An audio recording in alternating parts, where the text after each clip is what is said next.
वक्त हो गया है उत्तराखंड की खबरों का। आपके साथ मैं हूं अपर्णा मौजूम। उधम सिंह नगर जिले के क्वारंटीन सेंटर्स लगातार सवालों के घेरे में हैं। गुरुवार को पंतनगर यूनिवर्सिटी में बने क्वारंटीन सेंटर से 4 लोग भाग गए और पुलिस हाथ मलती ही रह गई।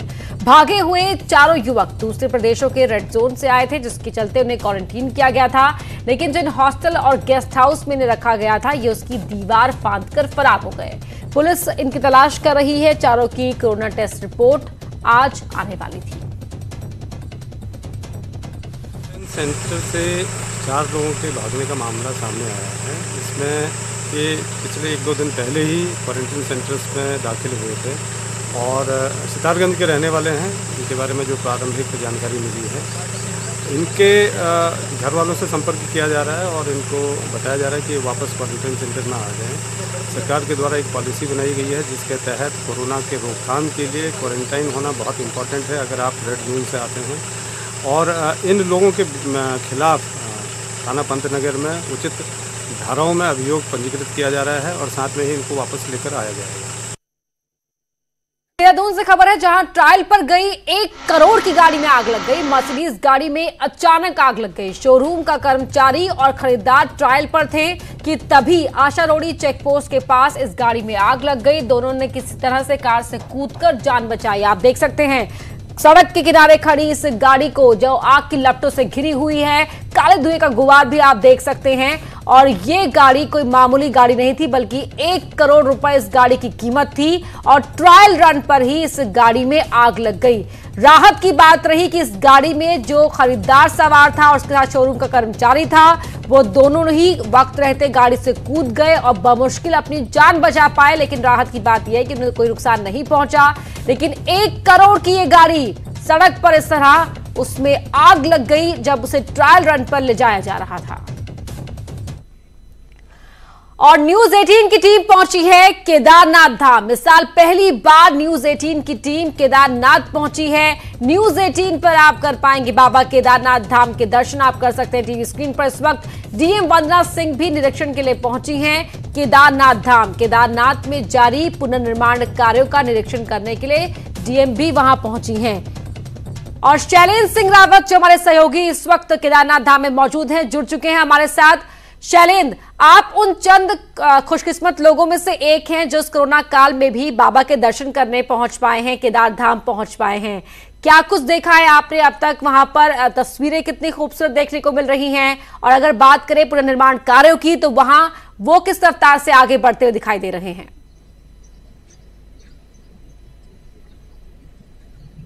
जी बिल्कुल, काफी खुशकिस्मत ही कहेंगे कि इस समय जो है लॉकडाउन चल रहा है और 4 धाम के जो कपाट हैं वो भले ही खुल चुके हों, लेकिन जिन जिलों में वो धाम है उन्हीं जिलों के लोग जो है अब तक दर्शन कर पा रहे हैं। और तो रुद्रप्रयाग जिले में भी केदारनाथ धाम पड़ता है और यहाँ पर जो है अभी जो है केवल रुद्रप्रयाग जिले के लोग ही दर्शन कर पा रहे हैं या फिर वो लोग यहाँ पर आ पा रहे हैं जिनकी परिसंपत्तियां यहाँ पर हैं। केदारनाथ धाम में इस समय आप मौसम देख सकते हैं हमारे पीछे, बिल्कुल बारिश का मौसम इस समय हो रखा है क्योंकि बरसात का सीजन अब आ चुका है। और यहाँ पे पल पल मौसम बदल भी रहा है। सुबह से 4 या 5 बार मौसम यहाँ पे बदला है। पीछे हमारे पीछे आप धाम देख सकते हैं। बहुत ही, क्योंकि इस साल के लिए तो हम ये कहेंगे कि बहुत ही दुर्लभ तस्वीर है और सीधे न्यूज 18 आपको दिखा रहा है, पहली बार न्यूज 18 आपको दिखा रहा है कि केदारनाथ धाम जो है इस समय जो है इस मौसम में कितना सुहाना यहाँ पे लग रहा है। और केदारनाथ से धाम से जुड़े हुए लोग भी, तमाम लोग हैं हमारे साथ। यहाँ पे पुनर्निर्माण कार्य भी इसी मौसम में यहाँ पे चल रहे हैं। काफी कठिन परिस्थिति है, बर्फ ऊपर बर्फबारी हो रखी है। हम चाहेंगे कि आप अपने कैमरा पर्सन से बोले, अगर मुमकिन हो पाएगी वो कैमरा पैन करके जरा दर्शकों के लिए तस्वीरें दिखाएं, क्योंकि वाकई बहुत दुर्लभ तस्वीरें हैं। बाबा के धाम के दर्शन हम यहाँ दर्शकों को करवा पा रहे हैं। जरा कैमरा पैन करें और दिखाएं तस्वीरें। जी बिल्कुल, मैं तस्वीरें आपको दिखाना चाहूंगा। अपने कैमरामैन से बोलना चाहूंगा कि जो है केदारनाथ धाम की जो तस्वीरें हैं ये बिल्कुल दुर्लभ तस्वीरें हैं, क्योंकि इस बार जो है बहुत सारे भक्तों की इच्छा है कि वो बाबा केदार के दर्शन कर पाएं। और यहाँ पे आप देख सकते हैं मौसम किस तरीके से सुहाना बना हुआ है। अगर यहाँ पे कोहरा नहीं लगा होता तो हम आपको दिखाते हैं कि किस तरह से जो है बर्फबारी ऊपरी पहाड़ियों में हो रखी है। और ये भैरवनाथ वाला जो क्षेत्र है वो क्षेत्र है और ये सीधे ये यहाँ पे मंदिर के नीचे जो प्रांगण है पूरा उसका दृश्य है। काफी कोहरा यहाँ पे लगा हुआ है और यहाँ पे मौसम जो है पूरी तरह से सुहावना बना हुआ है। ये पूरा वो क्षेत्र है जो हम आपको दिखा रहे हैं, इधर उधर का क्षेत्र जहाँ पर वाकई क्योंकि ये तस्वीरें जो बता रही हैं कि वहां पर कितना घना कोहरा है और भारी बारिश का अलर्ट भी जारी किया गया है मौसम विभाग की ओर से। आपके साथ हम देख पा रहे हैं कुछ लोग भी वहां मौजूद है, जरा उनसे बातचीत को आगे बढ़ाएं। जी बिल्कुल, हमारे साथ केदार जो सभा है उसके अध्यक्ष यहाँ पर हैं। सर, किस तरह का केदारनाथ धाम में पुनर्निर्माण का कार्य चल रहा है, मौसम किस तरह का है, थोड़ी सी बताइए। जी, मौसम देखिए तो मौसम तो यहाँ पर हमेशा केदारनाथ है, ये तो यहाँ पर बर्फबारी होती रहती है, बारिश होती रहती है। लेकिन केदारनाथ धाम में पौराणिक जो साधु सन्यासी ऋषि मुनि लोग जिन गुफाओं में रहते थे, आज सरकार उनसे छेड़छाड़ कर रही है, जिससे कि हमको अच्छा तो नहीं बोलेंगे इसको, लेकिन फिर भी जो है जो तपस्थली भूमि है उनके साथ छेड़छाड़ करना बहुत खराब है। और मौसम के हिसाब से देखिए, ये तो केदारनाथ है, के मने नाथ दार केदारनाथ है कि नहीं, ये तो नाथ है, हम लोग अनाथ हैं। और इस कोरोना महामारी की वजह से जो है आज यहाँ पर यात्रा बिल्कुल बंद है और हम लोग अपने विधि विधान से भगवान की पूजा अर्चना कर रहे हैं और तीर्थ पुरोहित लोग बाकायदा अपना तीनों टाइम की पूजाएं यहाँ पर कर रहे हैं। लेकिन यहाँ पर ईशानेश्वर जो महादेव हैं, ईशानेश्वर महादेव भगवान शंकर के गुरु हैं और आज तक पुनर्निर्माण कार्य यहाँ पर हुआ है, लेकिन आज तक वो मंदिर जो का तो पड़ा हुआ है, जो कि सबसे पहले भगवान का भोग लगने से पहले ईशानेश्वर महादेव की पूजा होती थी, लेकिन मंदिर अभी भी एकदम खंडर है। और मैं ये अपेक्षा करता हूँ प्रशासन से कि सर्वप्रथम इस मंदिर का नवनिर्माण किया जाए। जी बिल्कुल, जो तीर्थ पुरोहित हैं यहाँ पर उनकी या अभी भी शिकायत है कि कई ऐसे मंदिर हैं पुनर्निर्माण के बाद भी जिनका जो है अभी काम होना है। सर, अभी यहाँ पे बहुत चहल पहल इस समय होनी चाहिए थी, लेकिन कोरोना ऐसी महामारी इस समय दुनिया में फैल रही है कि उसके कारण धाम भी हमारे बंद है। तो कैसा आपको लग रहा है, क्या यात्रा को लेकर के आगे क्या आपको स्थिति देख रहे हैं? मेरा कहना तो यही है कि यात्रा तो अभी क्योंकि संक्रमण की बहुत स्थिति है और यहाँ पर जो है स्वास्थ्य सेवाएं बहुत लचीली हैं, यहाँ इस तरह की कोई सुविधा नहीं है, न स्वास्थ्य सेवा इतनी अच्छी है। रही बात पुनर्निर्माण या अन्य उसकी, तो कोरोना के उससे तो पूरे उसमें ही देश में ही इस समय स्थिति विकट बनी हुई है। केदारनाथ में जो निर्माण कार्य चल रहे हैं, सर्वप्रथम हम तो यही चाहते हैं कि यहाँ पर ईशानेश्वर महादेव का जो मंदिर है, पूर्व में भी हमने कहा था कि इस मंदिर को बनना चाहिए क्योंकि ईशान कोण में बना हुआ है। केदारनाथ जी के मंदिर को बनने से पहले उसको ईशान कोण में बनाया गया था। आदि शंकर जी के गुरु ईशानेश्वर कहलाते हैं। और पुनर्निर्माण कार्यों के बारे में जहां तक बात है, तो यहाँ पर अरबों रुपया तो खर्चा हो चुका है, लेकिन व्यवस्थाएं आज भी जस की तस हैं। यहाँ पर जो है तमाम असुविधाएं हैं। हम लोग तो किन भौगोलिक परिस्थितियों में, विषम परिस्थितियों में यहाँ पर भगवान प्रभु की सेवा केदारनाथ जी की कर रहे हैं, लेकिन सरकार की तरफ से इस तरह की कोई सुविधाएं यहाँ पर न स्वास्थ्य की है, न अन्य किसी, कोई यात्री अगर आता है तो उसकी रहने की भी व्यवस्था नहीं है, खाने की व्यवस्था नहीं है। यहाँ पर जो हम लोग रह रहे हैं, हम लोगों को भी तमाम तरह की इन तरह की समस्याओं से जूझना पड़ रहा है।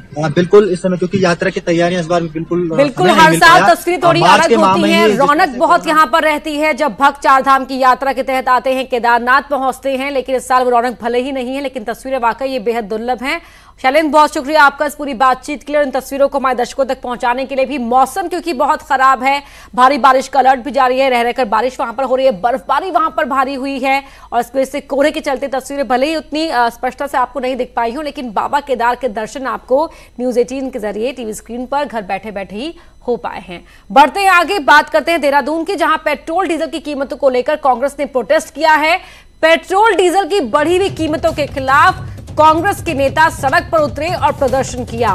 प्रदेश कांग्रेस अध्यक्ष प्रीतम सिंह ने कहा कि सरकार को जनता साल 2022 में जवाब देगी। महंगाई की मार से आम लोग परेशान हैं, जवाब सरकार को जरूर दिया जाएगा। और लगातार तेल के जो दाम बढ़ रहे हैं उसके खिलाफ कांग्रेस के कार्यकर्ताओं का ये प्रदर्शन, हाथों में होर्डिंग्स लिए, बैनर लिए, चेहरे पर मास्क लगा हुआ है और ये कांग्रेस के कार्यकर्ता आज सड़कों पर उतरे। वहीं देहरादून से ही अगली बड़ी खबर भी है, जहां प्रदर्शनकारी कांग्रेसी नेताओं के खिलाफ मुकदमा दर्ज किया गया है। नियमों के उल्लंघन को लेकर मुकदमा दर्ज किया गया है। कांग्रेसी नेताओं पर नामजद मुकदमे दर्ज किए गए हैं। प्रदेश अध्यक्ष प्रीतम सिंह, उपाध्यक्ष सूर्यकांत धस्माना पर केस किया गया है। प्रवक्ता गरिमा मेहरा सहित कई नेताओं पर मुकदमा दर्ज किया गया है। कई धाराओं में मुकदमा दर्ज हुआ है और कांग्रेसी कार्यकर्ता किस तरह सड़क पर उतरे थे हमने आपको पहले ही दिखाया और इसी प्रदर्शन पर कांग्रेसी कार्यकर्ताओं के खिलाफ नामजद मुकदमे दर्ज किए गए हैं। असेंबल हुए हैं, इनके खिलाफ मेनली आईपीसी की धाराएं हैं 188, 147, 269, 270 आईपीसी, और इसके अलावा डिजास्टर मैनेजमेंट एक्ट है, उसकी धारा 51 जो है उसके अंतर्गत जो है एफआईआर पंजीकृत की जा रही है। नामजद भी इसमें कुछ नाम हाँ, जो लीडर्स जो है जो आइडेंटिफाइड हैं उनको नामजद किया जा रहा है, और जो बाकी लोग आइडेंटिफाई नहीं हो पाए हैं उनको इन्वेस्टिगेशन में आइडेंटिफाई करने का प्रयास किया जाएगा। वहीं विरोध प्रदर्शन में केस दर्ज करने पर बोले प्रीतम सिंह, सीएम त्रिवेंद्र सिंह रावत जान ले हमें डरने वाले नहीं हैं, आवाज जनता के मुद्दों पर आवाज उठाता रहेगा विपक्ष। विरोध प्रदर्शन को लेकर प्रशासन को सूचित किया था, राजनीतिक दल को प्रदर्शन करने से नहीं रोक सकते हैं, ये कहना है उत्तराखंड कांग्रेस के अध्यक्ष प्रीतम सिंह का। गरीब आदमी का जीना दुर्लभ हो गया है।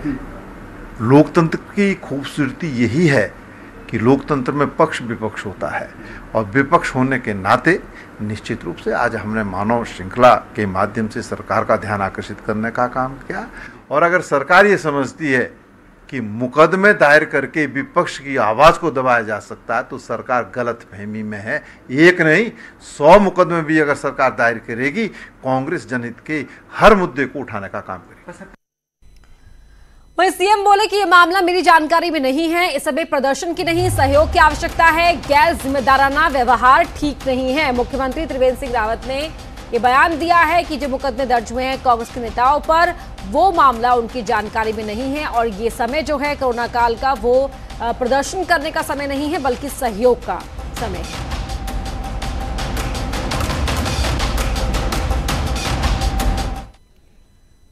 अगली खबर नैनीताल से आपको बता दें, जहां यूपी विधायक अमन मणि को पास जारी करने के मामले में आज हाईकोर्ट में हुई सुनवाई। अमन मणि और उनके साथियों ने कोर्ट से समय मांगा है जवाब दाखिल करने के लिए। डीएम और डीजीपी ने अपना जवाब दाखिल किया। अब मामले की अगली सुनवाई 7 जुलाई को होगी।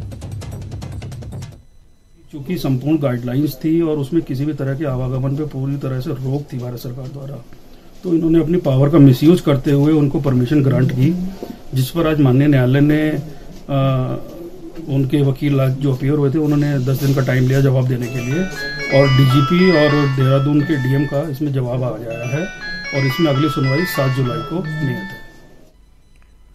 उत्तरकाशी से खबर है, जहां गंगोत्री धाम में तीर्थ पुरोहित देवस्थानम एक्ट के विरोध में अनिश्चितकालीन धरने पर बैठ गए हैं।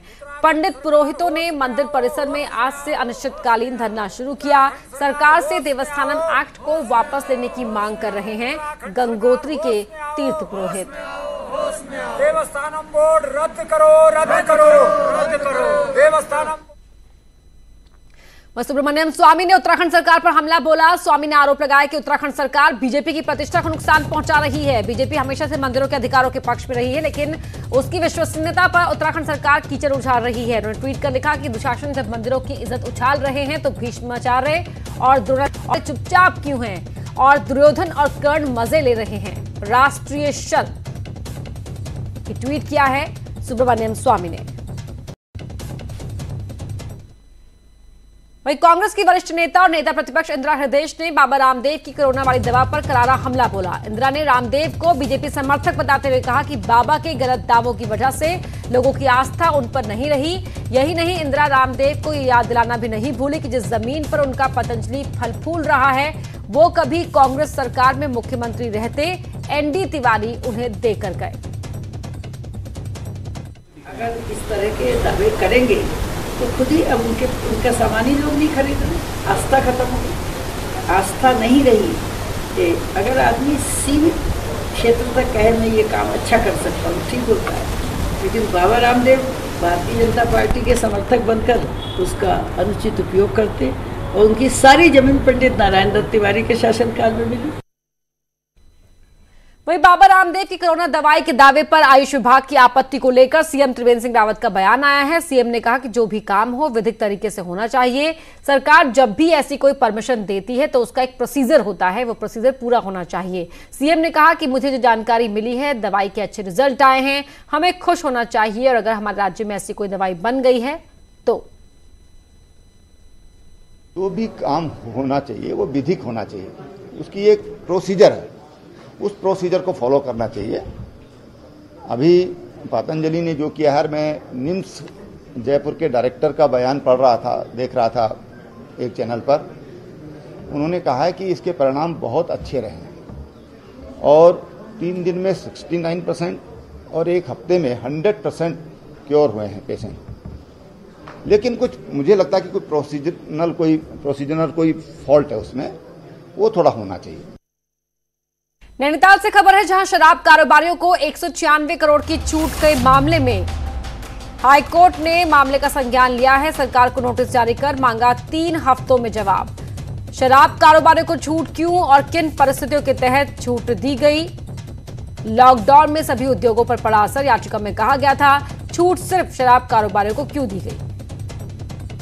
जो सरकार की पिक एंड चूज की जो दोहरी नीति है, इसको चैलेंज किया था। इस पर माननीय न्यायालय ने आज संज्ञान लिया है और सरकार से इसमें जवाब मांगा है 3 हफ्ते में कि किन परिस्थितियों में और क्यों इनको जो है ये छूट प्रदान की गई है। सरकार ने कोविड केयर फंड में सरकारी कर्मचारियों के हर एक महीने में 1 दिन का वेतन काटने का जो फैसला लिया था, कर्मचारियों के विरोध के बाद सरकार ने उसमें रिलैक्सेशन दिया है। सरकार ने नगर निगम, स्थानीय निकायों में काम करने वाले सफाई कर्मियों का वेतन न काटने के बाद आज सभी 4th क्लास एम्प्लॉय को भी राहत दी है। सीएम त्रिवेंद्र सिंह रावत ने कहा कि सभी विभागों में काम करने वाले 4th क्लास एम्प्लॉय के वेतन में महीने में 1 दिन की कटौती को भी वापस ले लिया गया है। इसके अलावा सरकार ने आंगनबाड़ी और आशा वर्कर्स, जिनकी संख्या करीब 50,000 के आसपास है, को सरकार ने 1-1 हजार रुपये सम्मान निधि के तौर पर देने का फैसला किया है। कि जितने भी हमारे 4th क्लास एम्प्लॉय हैं, हम उनकी जो कटौती है उसको हमने वापस लेने का निर्णय लिया है। जो स्वच्छता कर्मी है उनका निर्णय हमने कल ले लिया है। और इसके अलावा जो हमारे आंगनबाड़ी और आशा कार्यकर्त्री हैं, उनको हम 1-1 हजार रुपया, ये 50,000 से अधिक लोगों की संख्या है, उनको हम 1-1 हजार रुपया सम्मान निधि के रूप में देंगे। मुख्यमंत्री त्रिवेंद्र सिंह रावत ने देहरादून के रायपुर स्थित स्पोर्ट्स स्टेडियम में 1000 बेड क्षमता के कोविड केयर सेंटर का निरीक्षण किया। एसडीआरएफ और स्वास्थ्य विभाग द्वारा तैयार किया गया यह कोविड केयर सेंटर अत्याधुनिक सुविधाओं से लैस है। सेंटर में टेलीकॉन्फ्रेंसिंग के साथ ही सेंसर युक्त थर्मल स्कैनिंग की भी सुविधा है। पूरे सेंटर में 107 कैमरे लगाए गए हैं। यहां कोविड पेशेंट के लिए योग करने से लेकर तमाम सुविधाएं उपलब्ध होंगी। जरूरत पड़ने पर कोविड सेंटर की क्षमता 4000 तक बढ़ाई जा सकती है। जैसी हालात है और जिस तरह से कोरोना संक्रमण फैल रहा है, उसके लिए पूर्व तैयारी की गई है। अच्छा हो कि इसकी जरूरत ना पड़े, लेकिन फिर भी सतर्कता की दृष्टि से यहाँ पर व्यवस्थाएं की गई हैं। बहुत बेहतर व्यवस्थाएं हैं। और अब बात करते हैं कोरोना अपडेट की। तो राज्य में कोरोना के आज 20 नए केस सामने आए हैं। कोरोना मरीजों की कुल संख्या 2642 हो चुकी है। 1745 मरीज ठीक हो चुके हैं। 845 केस एक्टिव हैं। 35 की मौत हुई है। उधम सिंह नगर में 11, टिहरी में 1, देहरादून में 4 नए केस सामने आए हैं। तो हरिद्वार और पौड़ी में 2-2 नए कोरोना केस सामने आए हैं। और बड़ी खबर आपको बता दें देहरादून से, जहां कोरोना में नुकसान झेल रहे 3 निगमों को राहत मिली है। परिवहन निगम को 15 करोड़ रुपए जारी किए गए हैं। गढ़वाल कुमाऊं मंडल विकास निगम को 2-2 करोड़ रुपए तत्काल मदद के लिए जारी की गई है रकम। सीएम त्रिवेंद्र सिंह रावत ने कहा कोविड की वजह से निगमों को काफी नुकसान पहुंचा है, इसीलिए उन्हें तत्काल मदद के तौर पर ये रकम जारी की गई है।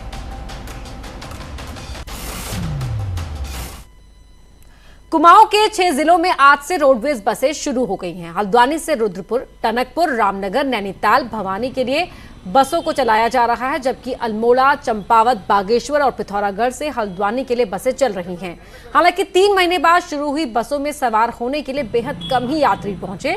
रोडवेज कर्मचारियों को उम्मीद है कि जल्द ही सब कुछ पटरी पर आ जाएगा। लॉकडाउन खुलने के 3 महीने बाद आखिरकार रोडवेज की बसों का संचालन शुरू हुआ है। कुमाऊं में आज इंटर डिस्ट्रिक्ट बसों का संचालन शुरू हुआ है। हल्द्वानी से नैनीताल के लिए और अन्य जगहों के लिए बसों का संचालन शुरू हुआ है, लेकिन थर्मल स्क्रीनिंग के जरिए ही यात्रियों को बसों में बैठाया जा रहा है। जो कंडक्टर्स हैं, ड्राइवर हैं, उन सब की थर्मल स्क्रीनिंग हो रही है और उसी के बाद उनको बस चलाने की अनुमति दी जा रही है। कितनी सवारियाँ आज मौजूद हैं? हमारे साथ ड्राइवर मौजूद हैं। तो बताइए सब कितनी सवारियाँ? हमारे पहला दिन है तो इसलिए आज कमी हुआ, सवारी का कमी हुआ आज। हाँ जी, हाँ, नंबर सवारी बैठ रही हैं सवारियाँ। और आप लोग सुरक्षित महसूस कर रहे हैं जब इसका सफर कर रहे हैं? तो जी सर, हाँ, सोशल डिस्टेंसिंग का जो है पालन किया जा रहा है, यहाँ पर थर्मल डिस्टेंसिंग हो रही है, उसके बाद ही बसों में बैठाया जा रहा है। ये इस तरीके से सोशल डिस्टेंसिंग का भी पालन हो रहा है और एक तरीके के जो सिक्योरिटी नॉर्म्स हैं, जो बेसिक आपकी सेफ्टी के लिए ज़रूरी हैं इस कोरोना के लिए, वो भी फॉलो हो रहे हैं। लेकिन फिलहाल यात्रियों का बहुत ज़्यादा क्रेज इन बसों के लिए नहीं दिख रहा है। कैमरामैन कुमार के साथ शेरिन नेगी, न्यूज़ 18 हल्द्वानी। अगर आपके पास टैलेंट है तो लगन ऐसी होनी चाहिए कि वो रोजगार का जरिया बन सके। कोरोना संकट काल में हजारों प्रवासियों के आगे रोजगार की चिंता खड़ी है, मगर नैनीताल के युवा नए रोजगार की राह दिखा रहे हैं।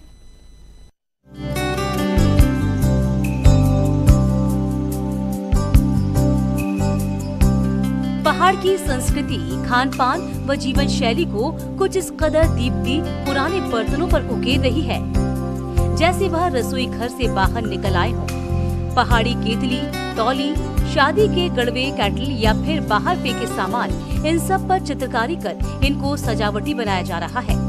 लॉकडाउन में शुरू किए गए नए काम में ये इस कदर जान डाल रहे हैं, मानो पहाड़ की संस्कृति एक कमरे में सिमट गई हो। रंगों की कलाकारी से तैयार हो रहे इन बर्तनों को तो शौक के तौर पर तैयार किया गया, मगर दीप्ति को सोशल मीडिया पर इनको बनाने का ऑर्डर भी मिलने लगा है। हर कोई अपनी संस्कृति को लेके कुछ न कुछ करता रहता है, बट मुझे कभी ये अपने कुमाऊं में नज़र नहीं आया। ऐपन है, ये सारी चीज़ें ज़रूर लोग करते हैं, लेकिन हम लोगों का अटायर जो है, हमारा पहनावा जो है, हमारा खान पान, इनको हम बहुत ज़्यादा इन्हेंस नहीं कर पाते। तो मुझे लगा कि हम इस तरीके से शायद कर सकते हैं। सिर्फ दीप्ति नहीं, नैनीताल के सुमंग और श्वेता भी लॉकडाउन में कैनवास के साथ समय बिताया और कई पेंटिंग्स तैयार की। सुमंग ने तो लॉकडाउन में बाजार बंद होने की वजह से अपने मम्मी पापा को उनकी शादी की सालगिरह पर खुद बनाई हुई उनकी पेंटिंग गिफ्ट की। वो हमने सोचा कि फिर लॉकडाउन में इधर उधर जाना हो नहीं रहा था, गिफ्ट का नहीं हो पाया, तो फिर इसलिए हमने जो है कि घर ही में कर लिया सब कुछ। तो फिर मैंने सोचा कि पेंटिंग ही कर लेते हैं, तो और टाइम भी कट गया और साथ में उनके लिए गिफ्ट भी प्रिपेयर हो गया। हाँ, अगर बाद में अपॉर्चुनिटी मिले तो फिर करियर की तरह इसे परस्यू कर सकते हैं। बहरहाल कला किसी की मोहताज नहीं होती, अगर आपके पास हुनर है तो उसको पहचान जरूर मिलेगी। न्यूज़ 18 के लिए नैनीताल से वीरेंद्र बिष्ट की रिपोर्ट। यहाँ रुक रहे एक छोटे से ब्रेक के लिए।